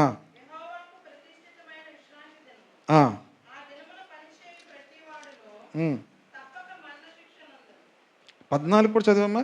కావున విశ్రాంతి దినమును మీరు ఆచరింపవలెను, నిశ్చయముగా అది మీకు పరిశుద్ధము, దానిని అపవిత్రపరచువాడు తన ప్రజల్లో నుండి కొట్టివేయబడును. 6 దినములు పని చేయవచ్చును, 7వ దినమున యెహోవాకు ప్రతిష్టమైన విశ్రాంతి దినము. ఆ విశ్రాంతి దినమును పనిచేయు ప్రతివాడు తప్పక మరణశిక్ష. ఇప్పుడు ఆదివారం కానీ ఇలా పెట్టి మీకు ఆదివారం రాలేని వాళ్ళందరినీ చంపేయాలి అంటే ఎంతమంది చచ్చిపోయి ఉంటారు చెప్పండి ఈ పాటికి? ఎంతమంది చచ్చిపోయి ఉంటారు? చచ్చికొచ్చే వాళ్ళు కనబడుతుండరు. ఏంటి కనబడట్లేదు అంటే ఏమవుతున్నారు? ఏంటి చర్చికి వెళ్ళే వాళ్ళు చాలామంది చచ్చిపోతున్నారు ఏంటండి అనుకుంటారు చాలామంది. అప్పుడు అర్థమైంది? ఆ ధర్మశాస్త్రం అంత కఠినమైంది. దేవుడు ధర్మశాస్త్రం చాలా కఠినంగా ఇచ్చాడు వాళ్ళకి. ఎందుకు ఇచ్చాడంటే వాళ్ళ ప్రజలు కూడా అలాంటి వాళ్ళే. దేవుడు వాళ్ళకి చాలా నియమాలు పెట్టాడు, కట్టడలను పెట్టాడు. కనుక ఆ కట్టడలు మీరిపోతే ఏం చేయాలన్నాడు? వాళ్ళని చంపాలి అన్నాడు. అందుకని రేపు కొన్ని మాటలు చెప్తానన్నాను కదా, అప్పుడు మీకు అర్థమవుతాయి. ఒకవేళ మీరు రాకపోయినా ఆ మెసేజ్ వినండి. కనుక ప్రియ దేవుని బిడ్డలారా, అంత కఠినమైనది ధర్మశాస్త్రం. ఇప్పుడు యేసుక్రీస్తును ప్రభువుగా ఒప్పుకోవడం ఎంతో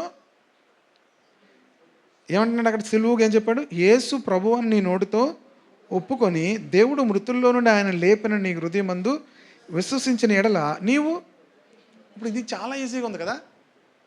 ఆదివారం మనం రాకపోయినా దేవుడు ఏమండు? బైబిల్ చదవకపోయినా దేవుడు ఏమి అండు? మీకు ఇంకా బాగా చెప్తాను. దేవుడు బైబిల్ చదవకపోయినా ఏమి అండు కదా. ఏమంటలేదు. మనం ఏం చేస్తున్నాం?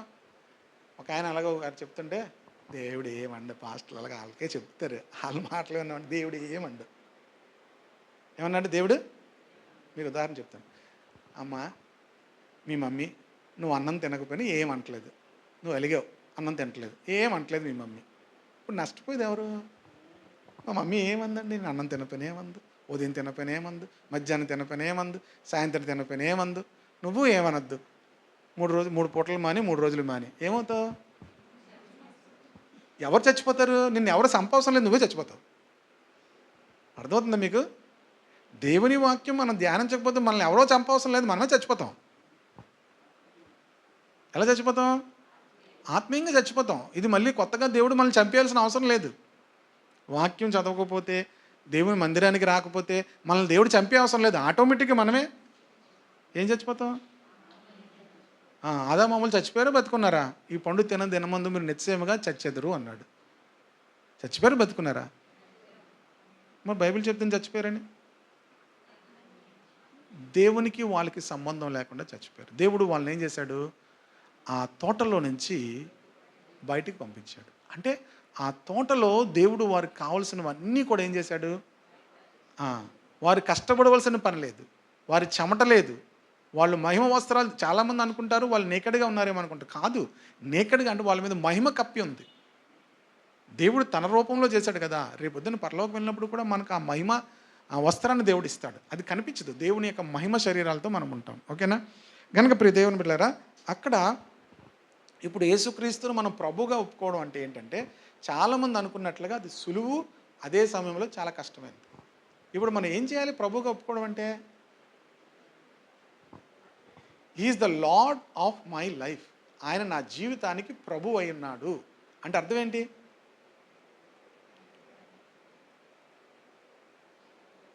మీకు ఎవరైనా అధికారం ఉన్నారా మీకు? అంటే మీరు ఏదైనా చేయాలనుకోండి, మీరు ఏం చేయాలి? ఎవరికైనా చెప్పి చేయాలా? మనకెవరు? మనం ఏమంటాం దానికి? అందుకేమంటాం కామన్గా వాడేది? అమ్మా నా ఇష్టం. ఎందుకు వెళ్ళావు? నా ఇష్టం. ఇప్పుడు మీరు ఎవరైనా అడిగారు అనుకో, ఏమా చర్యలు? నా ఇష్టం. ఏమంటుంది? ఇప్పుడు అందులో ఇంక 10th అయిపోయింది, ఇంటర్కి వచ్చింది అనుకో, ఇంక ఏమంటుంది? నా ఇష్టం. పెద్ద అయిపోతే ఏమంటారు అందరూ? నా ఇష్టం. ఇంకా మీరు చెప్పింది చేయాలా నేను? ఇప్పుడు ఏమంటారు? నా ఇష్టం. ఇంకొంచెం రేంజ్ మారింది అనుకోండి, ఏమంటారు? నువ్వాడు నాకు చెప్పడానికి. ఏమంటారు? నువ్వాడు నాకు చెప్పడానికి అంటారు. ఇప్పుడు అంటే దాని అర్థం ఏంటంటే, ఎవరు కూడా మన జీవితం మీద ఏం లేదు, అధికారం లేదు. మీ జీవితం మీద ఎవరు అధికారం లేకపోయినా యేసు ప్రభుని అధికారిగా పెట్టుకోవడం ఇక్కడ, అది అర్థం. ప్రభు అని ఒప్పుకోవడం ఏంటంటే, ఇప్పుడు నేను నా ఇష్టం అని ఎవరి దగ్గర అన్నా దేవుని దగ్గర అనడానికి లేదు. ఇప్పుడు నా ఇష్టం, నేను బయటికి వెళ్ళిపోతాను, బండి వేసుకొని అలా కాసేపు పెట్రోల్ అయితే తిరిగి మళ్ళీ వచ్చి బండి పెట్టేస్తాను అని అనొచ్చు. కానీ నేను ఇప్పుడు ఎవరి అధికారం కింద ఉన్నాను? ఇప్పుడు నేను రక్షణ ఎప్పుడు కలుగుతుందంటే, నేను యేసుక్రీస్తును ప్రభువుగా ఒప్పుకోవాలి నా జీవితం మీద. అంటే నా ఇష్టం కాదు, నిన్ను ప్రభువుగా నా జీవితం మీదకి ఒప్పుకుంటున్నాను. నీ ఇష్టం చేయాలి. ఇప్పుడు నేను ప్రభు అన్నానంటే అర్థం ఏంటి? యేసు ప్రభుని నీ ఇష్టం చేస్తాను, నేను నీ చిత్తం చేస్తాను. ఇష్టము అంటే చిత్తము. నీ చిత్తము నేను చేస్తాను. కనుక రక్షించబడిన వారిలో ఎక్కువ ఆ మార్పు కనబడకపోవడం గల కారణం ఏంటంటే, వాళ్ళు ప్రభువుని ఒప్పుకుంటారు, బాప్తిజం తీసుకుంటారు, కానీ వాళ్ళ మీద యేసు ప్రభు కాదు, వాళ్ళే ప్రభువులు. ఇంతకుముందు అందుకే ఆయన ఒక ఏమన్నాడంటే, ఇంతకుముందు పొడిపాపి ఇప్పుడు తడిపాపి అన్నాడు ఒక ఆయన.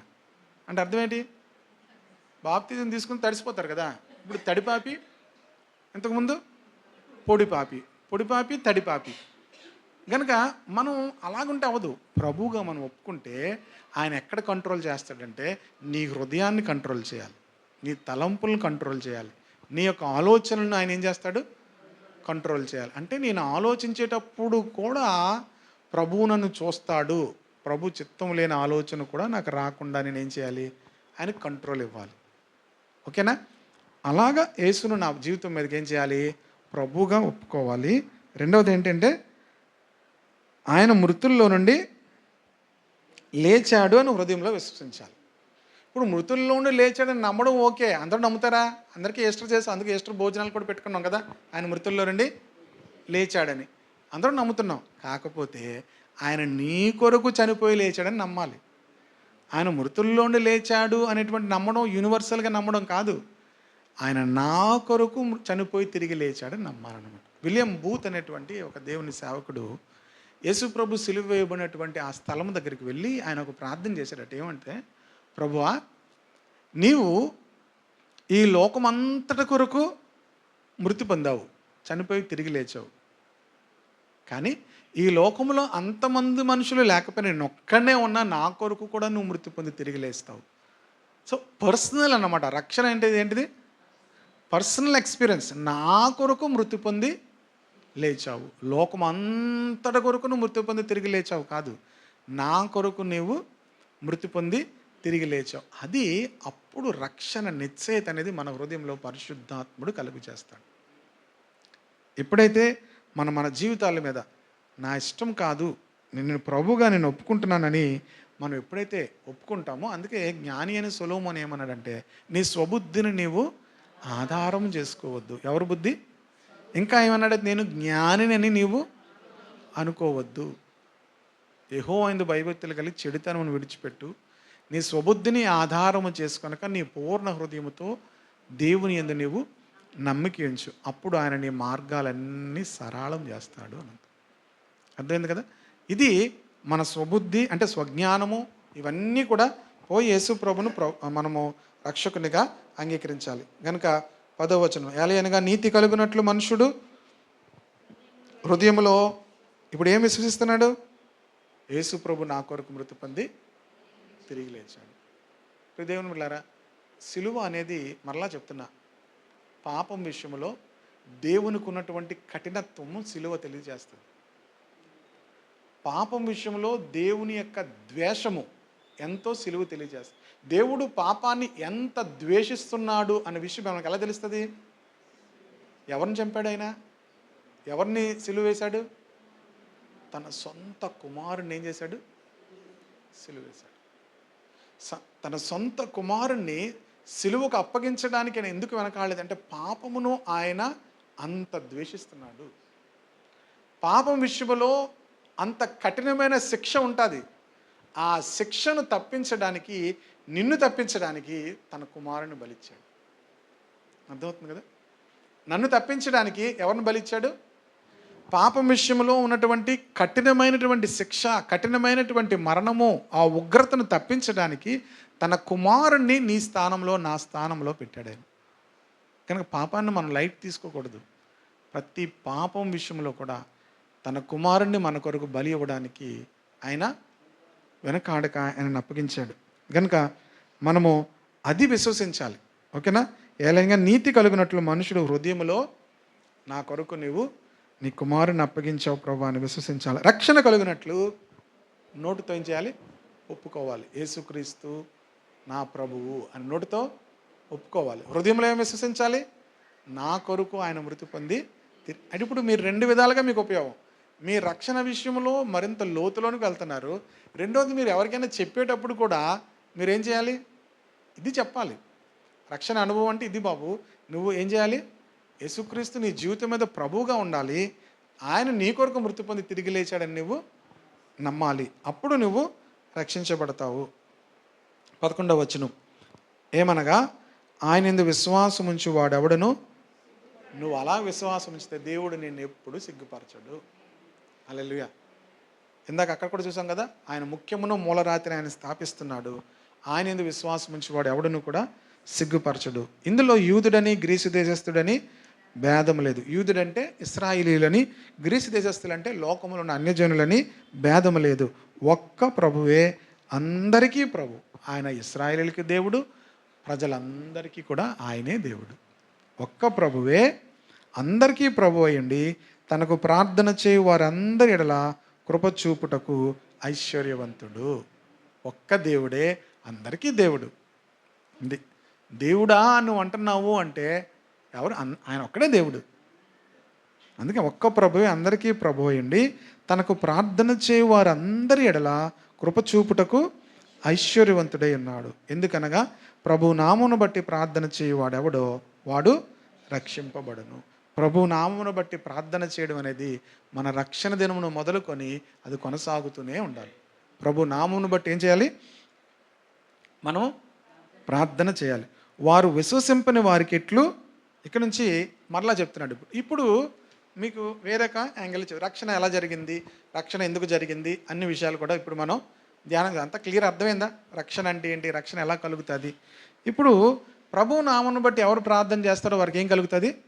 రక్షణ కలుగుతుంది. వారు విశ్వసింపని వానికి ఎట్లు ప్రార్థన చేయుదురు అని అడుగుతున్నారు. ఇప్పుడు ఎవరు ప్రార్థన చేస్తే వాళ్ళకి ఏం కలుగుతుంది? రక్షణ కలుగుతుంది. ఇప్పుడు వారు నమ్మని వానికి ఎలా ప్రార్థన చేస్తారు? వినని వానికి ఎట్లా విశ్వాసం వస్తుంది? ప్రశ్న ఏంటంటే వాళ్ళు నమ్మని వానికి ఎలా ప్రార్థన చేస్తారు? నమ్మాలంటే ఏముండాలి? విశ్వాసం రావాలి కదా. వినకుండా వాళ్ళకి ఎలా విశ్వాసం వస్తుంది? వినాలంటే ఎవరు ఉండాలి? ప్రకటించేవారు ఉండాలి. వినాలంటే ఏం చేయాలి?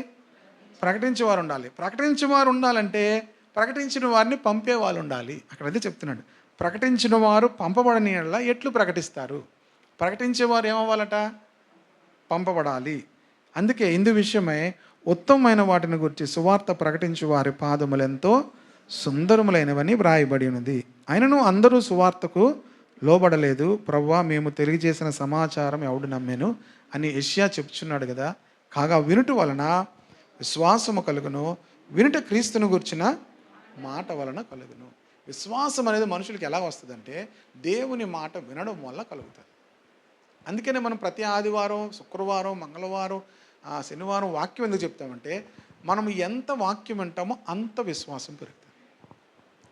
ఎంత వాక్యం చదువుతామో అంత విశ్వాసం పెరుగుతుంది. విశ్వాసం మీరు పెరగాలంటే మీరు కొత్తగా ఏవేవో చేస్తే రాదు. మరలా చెప్తాను, నమ్మకం వేరు, విశ్వాసం వేరు. నమ్మకానికి విశ్వాసానికి తేడా ఏంటి?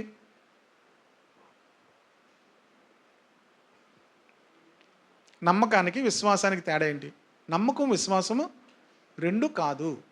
నమ్మకం వేరు, విశ్వాసం వేరు. మనం ఎవరినైనా నమ్మచ్చు, అందరినీ విశ్వసించలేము కదా. విశ్వాసం అనేది అందరికీ అప్లై చేయలేము. ఒక ఆయన, నేను మీటింగ్స్లో రిజిస్ట్రేషన్ కోసము ఆ ఫామ్స్ ఏవో మొత్తం మీద అవి సేల్ చేసేవాడిని, రిజిస్ట్రేషన్ అవన్నీ కూడా. అప్పట్లో మీటింగ్స్కి వెళ్ళేటప్పుడు చైర్స్లో కూర్చోడానికి చైర్స్ కొనుక్కోవాలి. అంటే చైర్స్కి ఒక టికెట్ తీసుకోవాలి. 5 రూపాయలు 10 రూపాయలు ఉండేదన్నమాట. ఇప్పుడు ఫ్రీగా పెడుతున్న మనుషులు ఎందుకే ఫ్రీగా పెట్టారనుకున్నారు? 10 రూపాయలు పెడితే 10 రూపాయలు కొనుక్కొని మీటింగ్కి వెళ్తారా? ఫ్రీ అయితేనే వెళ్ళట్లేదు, అందుకు ఫ్రీ చేశారు. కానీ అప్పట్లో మనోహర్ గారి మీటింగ్స్ అయినప్పుడు కానీ ఇతర మీటింగ్స్ అయినప్పుడు కానీ మేము మా చర్చ్లో వాలంటరీగా వర్క్ చేసేవాడు. ఒక ఆయన ఏమన్నాడంటే చిల్లర లేదు అతని దగ్గర, 100 రూపాయలు ఉంది. అతను ఏమన్నాడు తెలుసా? If you have faith I will go and bring అన్నాడు. నీకు విశ్వాసం ఉంటే ఆయన మీద నాకెందుకు విశ్వాసం ఉంటుంది? ఆయన ఎవరో నాకు తెలియదు. నేను అప్పుడే అనుకున్నాను, మీ మీద నాకెందుకు విశ్వాసం వస్తుంది? ఆయన ఎవరో నాకు తెలియదు, నేను ఎందుకు ఎలా విశ్వసించగలను? అర్థమైందా? అతను ఏమంటున్నాడు, నీకు ఫెయిత్ ఉంటే నేను లోనికి వెళ్ళి ఏం చేస్తాను, చిల్లర పట్టుకొని. ఇప్పుడు అతను నాకు ఫెయిత్ ఉందో లేదో నాకు టెస్ట్ చేస్తున్నాడు ఆయన. ఇప్పుడు నేను ఆయన మీద ఫెయిత్ కాదు, నా ఫెయిత్ ఎవరి మీద ఉండాలి? దేవుని మీద ఉండాలి. అర్థం? అది ఫెయిత్ కాదు. ఓకేనా? ఫెయిత్ అనే విషయం అక్కడ వాడకూడదు. మీకు ఫెయిత్ అంటే ఏంటో చెప్తుంది. ఫెయిత్ అంటే ఏంటంటే దేవుని మాట నమ్మడం. విశ్వాసం అంటే ఏంటి? దేవుని మాటను నమ్మడం. చదివినప్పుడు, విన్నప్పుడు మనము ఆ మాటను నమ్మడమే విశ్వాసం. ఓకేనా? దానికి అందుకే డెఫినేషన్ ఏం చెప్పాడు? విశ్వాసం అనేది నిరీక్షింపబడు వాటి యొక్క నిజస్వరూపము, అదృశ్యమైన ఉన్నమునటకు రుజువునై ఉన్నది అని ఉంది కదా. అది కూడా మనకు పెద్ద అర్థం అవదు. విశ్వాసం అంటే ఏంటి? నిరీక్షింపబడే వాటికి నిజస్వరూపం, అదృశ్యమైన ఉన్నమన్నట్టుగా. ఇది ఏదో ఒక భాషలాగా ఉంటుంది, మనకి పెద్ద అర్థం అవదు. దాని కిందకు వస్తే ప్రపంచములు దేవుని మాట వలన కలిగెను అని నమ్మడం విశ్వాసం. అక్కడ చెప్తాడు చూడండి కావాలంటే, ప్రపంచములు దేవుని యొక్క మాట వలన కలిగినని ప్రజలు పెద్దలు నమ్మారు గనక వారికి సాక్ష్యం పొందుకున్నారు అని ఉంటుంది అక్కడ. పెట్టావు అది? దేవుని వాక్యం వలన నిర్మాణమైనవి. ప్రపంచంలో దేని వల్ల నిర్మాణమైనట? దాని వలన పెద్దలు ఏమయ్యారట? సాక్ష్యం పొందారు. విశ్వాసం అంటే ఏంటంటే వాక్యాన్ని నమ్మాలి. మీకు అర్థమైనప్పుడు విశ్వాసం అంటే మనం అనుకున్నవన్నీ కాదు. విశ్వాసం అంటే, విశ్వాసానికి ఒక డెఫినిట్, వినుట వలన విశ్వాసము కలుగును, వినుట క్రీస్తును గూర్చిన, ఈ క్రీస్తును గూర్చిన మాటలు మనం వింటుంటే మనలో ఏం కలుగుతుంది? విశ్వాసము కలుగుతుంది. ఓకేనా? దీన్ని నమ్మడం ద్వారా మనకు విశ్వాసము కలుగుతుంది. ఆ మాటలు వినడం, మాటలు చదవడం ద్వారా మనకేం కలుగుతుంది? విశ్వాసం. ఎవరి గురించి? క్రీస్తును గుర్చిన ఆ మాటలు మనం వినడం వల్ల, వాటిని నమ్మడం ద్వారా మనకు విశ్వాసము కలుగుతుంది. కనుక మనం విశ్వాసంలో గ్రో అవ్వాలి. విశ్వాసంలో ఏమవ్వాలి? చిన్నపిల్లల విశ్వాసం వేరు, పెద్ద అయ్యే కొద్దీ మన విశ్వాసం ఏమవ్వాలి? మార్పు చెందాలి. ఎప్పుడు పొందుతుందంటే మన విశ్వాసంలో ఏమవ్వాలి? ఎదుగుతూ ఉండాలి. ఎలా ఎదుగుతామంటే వాక్యములో మనం ఎంత ఎదుగుతామో విశ్వాసములో అంత ఎదుగుతాం. అర్థమైంది కదా? వాక్యం మనం ఎంత చదువుతామో మనలో అంత విశ్వాసం అధికముగా ఉంటుంది. వాక్యం మనం ఎంత నేర్చుకుంటామో మనలో విశ్వాసం అంత అధికముగా ఉంటుంది. ఈ విశ్వాసం అనేది గొప్ప కార్యాలు మన జీవితంలో జరిగేటట్టుగా చేస్తుంది. Without faith it is impossible to please God. Hebrew పత్రిక అదే 11వ అధ్యాయం 6వ వచనంలో ఏంటంటే, విశ్వాసము లేకుండా దేవునికి ఇష్టడై ఉండుట అసాధ్యము. విశ్వాసము లేకుండా దేవునికి ఇష్టడై ఉండుట. కనుక ఇప్పుడు అంతా కూడా ఎందుకు ఇవన్నీ చెప్తున్నాడు అంటే, మనలో ఒక విశ్వాసం రావాలి. విశ్వాసము లేకుండా దేవునికి ఇష్టడై ఉండుట. ఇప్పుడు విశ్వాసం అంటే ఏంటి? యేసుక్రీస్తు యొక్క మాటను నమ్మడం, యేసుక్రీస్తు యొక్క వాక్యాన్ని నమ్మడం. ఫెయిత్ అంటే ఏంటని ఎవరైనా డెఫినేషన్ అడిగారు అనుకోండి, దేవుని మాటను నమ్మడం. ఈ మధ్య నేను ఒక చాలా స్ట్రాంగ్ ఎథిస్ట్తో మాట్లాడుతున్నాను. దేవుడు లేడు అనేటువంటి ఆ వ్యక్తితో మాట్లాడినప్పుడు ఆయన బైబిల్ దేవుని వాక్యము అనడానికి రుజువు ఏంటి అని అడుగుతున్నాడు. ఏమడుగుతున్నాడు? అంతేగా చాలా రుజువులు అడిగాడు. పలానా చోట పలానా ఇది జరిగింది బైబిల్లో, దానికి రుజువు ఏంటి? ఇది చెప్పడం చాలా కష్టం. ఎందుకంటే రుజువు అనేది మనం ప్రతిదానికి కూడా ఏం చేయలేం, చూపించలేం. దేవుడు నాకు ఏ మాటను జ్ఞాపకం చేశాడంటే, without faith it is impossible to please God. విశ్వాసం ద్వారా ప్రపంచములు దేవుని వాక్యం వలన నిర్మాణమైనవని ఎలా గ్రహించగలం? ఇందా బల్ల 3వ వచనం పెట్టు. ప్రపంచములు దేవుని వాక్కు వలన నిర్మాణమైనవని ఎలా తెలుసు? అదేముంది అక్కడ? ప్రపంచములు దేవుని వాక్యం వలన నిర్మాణమైనవని, అందును బట్టి దృశ్యమైనది కనబడే పదార్థముల చేత నిర్మించబడలేదని విశ్వాసము చేత. If you have faith you will have understanding. అది అర్థం. నీకు విశ్వాసం ఉంటే నీకు అండర్స్టాండింగ్ దేవుడు ఇస్తాడు. ఎలా నమ్ముతున్నాం? దేవుడు కలుగు చేశాడు, దేవుడు కలుగును గాక అంటే ఎలా పలికింది? ఎలాగ చంద్ర తను చాలా విషయాలు అడిగాడు. సూర్యుని గురించి ఒక క్వశ్చన్ అడిగాడు, చంద్రుని గురించి ఒక క్వశ్చన్ అడిగాడు. చాలా విచిత్రం. మీరు ఆ క్వశ్చన్ మిమ్మల్ని అడిగాను, మీకు చెప్పాను అనుకోండి, మీరు కన్ఫ్యూజన్లోకి వెళ్ళిపోతారు. కానీ నేను ఆ కన్ఫ్యూజన్లోకి వెళ్ళిపోవడం గల కారణం ఏంటో తెలుసా? దేవుని వాక్యం వల్ల కలిగాయని నేను నమ్మాను కనుక ఐ హ్యావ్ అండర్స్టాండింగ్. అర్థమైందా? సో ఫెయిత్ అనేది ఏంటంటే దేవుని వాక్యం వల్ల అవి కంట్రోల్ చేయబడుతున్నాయి. అంతేకాదు దేవుని వాక్యం వల్ల అవి కంట్రోల్ కూడా చేయబడుతున్నాయి అంది బైబిల్లో. పేతురు రాసిన 2వ పత్రిక, నేను ముగిస్తాను, కంగారు పడకండి. అర్థమవుతుందా?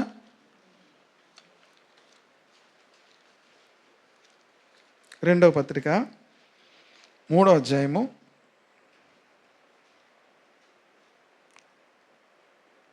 4, 5.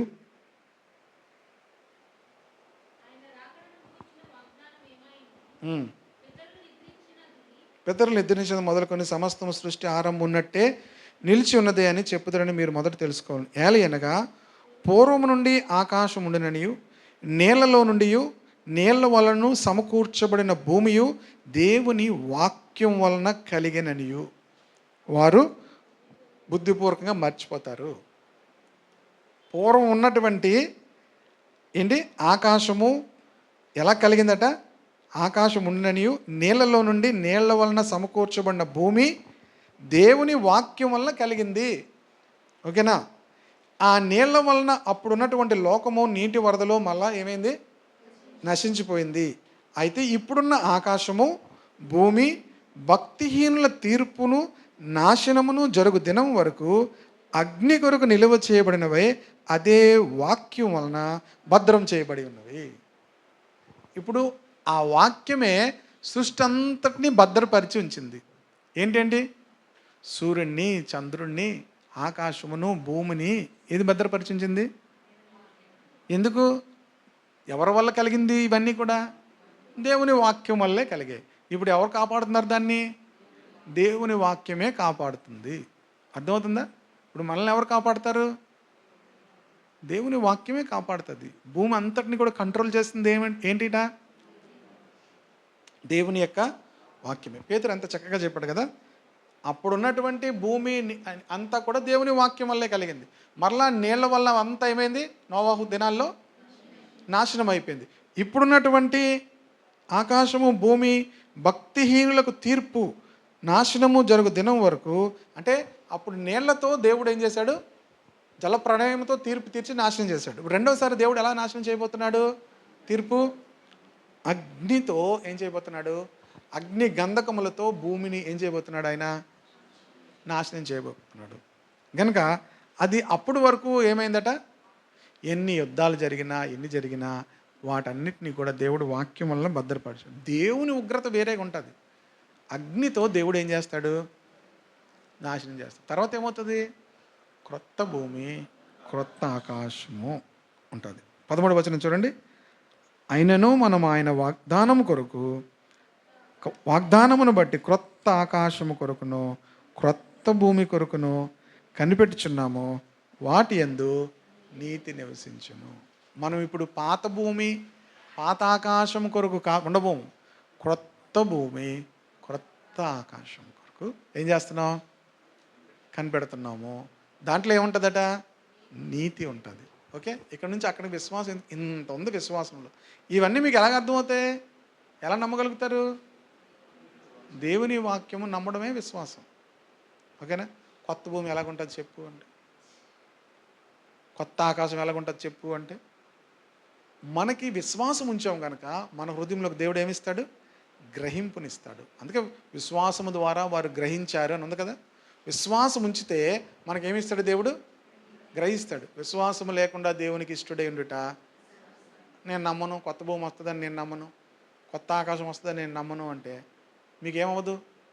అర్థం కాదు. ప్రతీదీ క్లిష్టంగా ఉంటుంది. విశ్వసిస్తే ప్రతీదీ ఈజీగా అర్థమవుతుంది.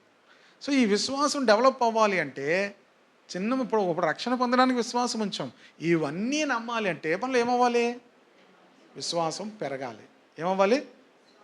నువ్వు ఎంతగా విశ్వాసంలో పెరుగుతావో అంతగా ప్రతి విషయాన్ని అర్థం చేసుకోగలుగుతావు. అంతగా విశ్వాసంలో పెరగాలంటే వాక్యం ఏం చేయాలి?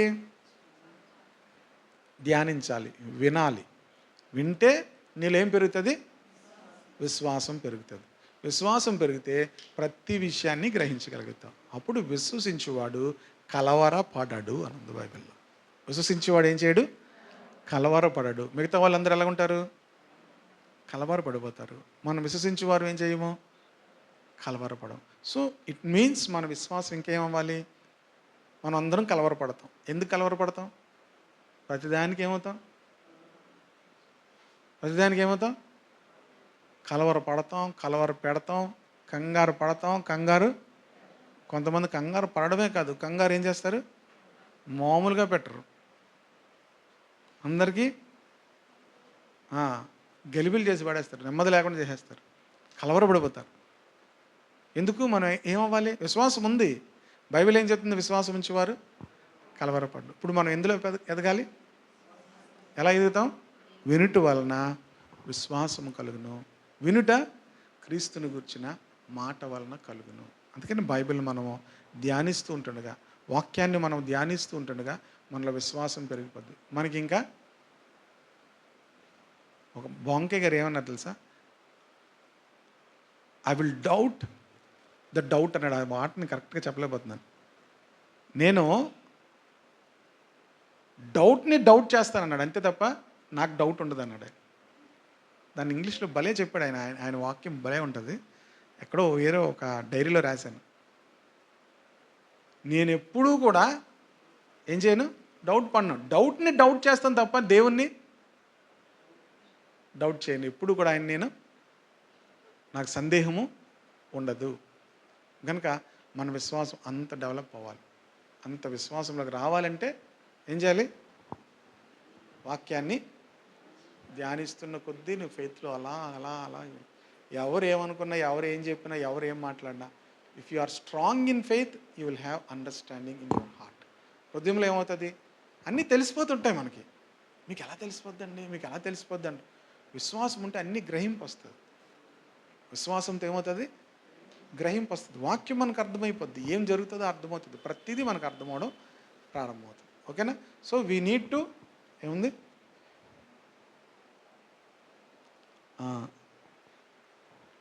మీకు అర్థమైందా? చదివారా?